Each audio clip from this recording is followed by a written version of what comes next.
ধরেন আপনাকে অপশন দেওয়া হলো যে কোনো একটা মাছ সিলেক্ট করতে, যেই মাছ দিয়ে আপনি প্রতিদিন ভাত খেতে পারবেন, কখনোই বিরক্ত হবেন না। তাহলে আপনি কোন মাছটা সিলেক্ট করতেন?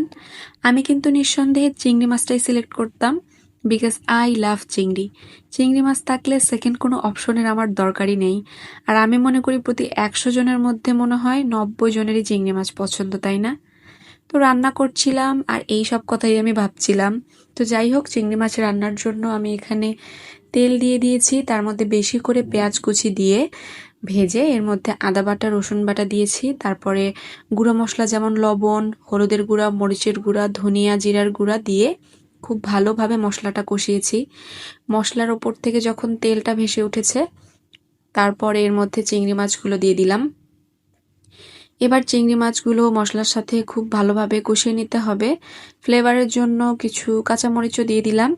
এবার ঢাকনা দিয়ে ঢেকে আস্তে আস্তে আমি চিংড়ি মাছগুলোকে ভালোভাবে কষিয়ে নিয়েছি। এবার এর মধ্যে একটু ঝোল অ্যাড করতে হবে। চিংড়ি মাছ রান্না হতে খুব একটা সময় লাগে না, আর বেশি রান্না করলে আবার চিংড়ি মাছ রাবারই হয়ে যায়। তো লবণ টেস্ট করে দেখলাম হ্যাঁ, সব কিছু ঠিকঠাক আছে। নামানোর আগে সামান্য একটু গরম মশলার পাউডার ছড়িয়ে দিলাম।